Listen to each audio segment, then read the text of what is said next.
All right. Speak to what I know. What do I know?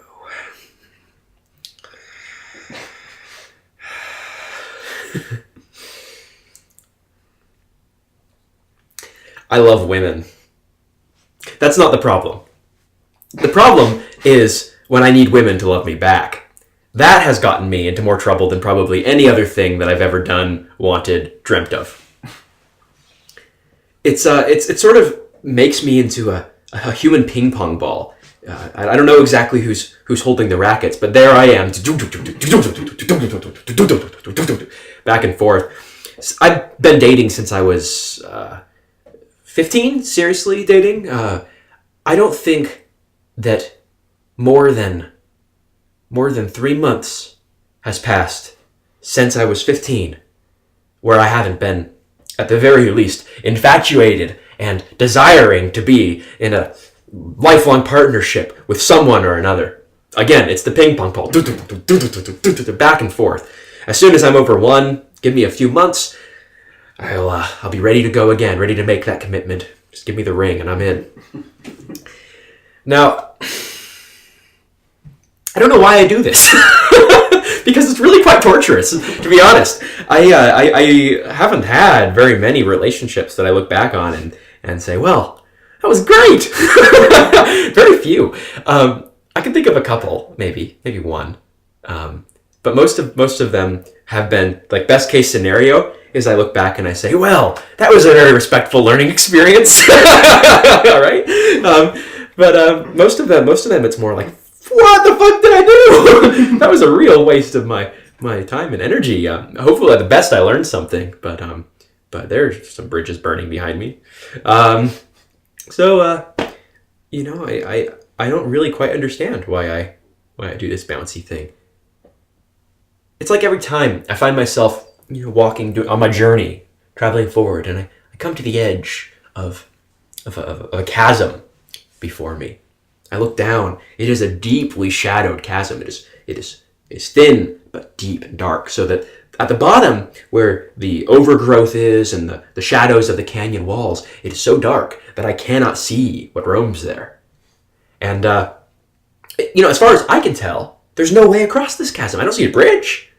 So all right, I'm going in. I'm going in. No one ever accused me of being anything but courageous. I'm going in. And I venture down into that relationship chasm, into the dark, where I've done this before, right? How many times have I done this? I've done it enough times that I know it's dangerous down there. Oh, I know it. I go anyway. I go down into the dark chasm, chest thrust out proudly. And there, in the depths, starts to get a little shady. I start to glance over my shoulder, a little nervous. But I continue forward. I will find the other end of this chasm. And then I hear it. I hear the wolf cry of my own fears, my own anxieties, all the places in me that are unresolved, chasing me down. And I'm in the middle of the jungle now. I don't know the way out. I'm not going back to where I came from. I'll just end up on the other side of the chasm again. I'll have gone nowhere. And no one ever accused me of being anything but courageous. So I venture forward, running from the beasts. First time this happened, they were very vicious. They leapt upon my back. They tore me apart slowly and cruelly. It was a painful, painful thing. Next time, I don't know, they became a little more polite. Somehow they became a little more polite with time. And that time they came upon me and they went for the throat quickly. They ripped out my jugular and I bled to death. It wasn't so bad. And this was a trend, the last time it happened, it was chasing me down on my tail. They're right behind me, and I turn and I see them. They're coming upon me. Excuse me, sir. They tell me, what do you want? I say, we were wondering if you were ready for some personal growth instruction. We're here if you're available. Well, sure, I said, and that's basically how that went down.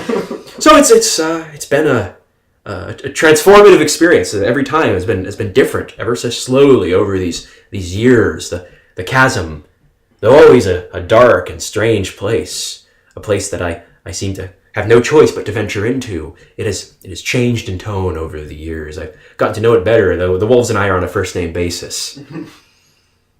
Something changed. I found myself at the edge of a chasm, and there I was. No bridge in sight. I look down, deeply shadowed recesses. If I listen closely, hear the padding footfalls of the wolves. No, I don't know. I don't really. I think about stepping. I don't know. I do this a few times because there's something in my mind that's saying, "All right, Julian, how many times? How many times have you been down there?" I'm not saying I never learned anything. It's been a rich resource. But will I do this until the end of my days? Will I grow immaculately wise in the ways of separation, of the breakup? Oh, I have become a master at the breakup. Is that what I aspire to? One more step, I think about it, but no, that's not what I want. It's not what I'm going to do this time. Instead, I stand there on the edge of a chasm, and I look down at it. Look around, I look behind me, look ahead, try to see what's on the other side. I can't quite make it out.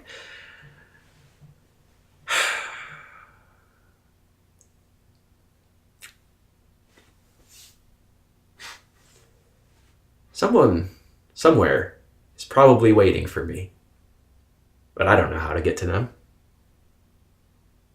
Strangest thing happens then, though. No one told me that if you stand in stillness, in patience, on the edge of a chasm for long enough, looking across, you start to grow wings. How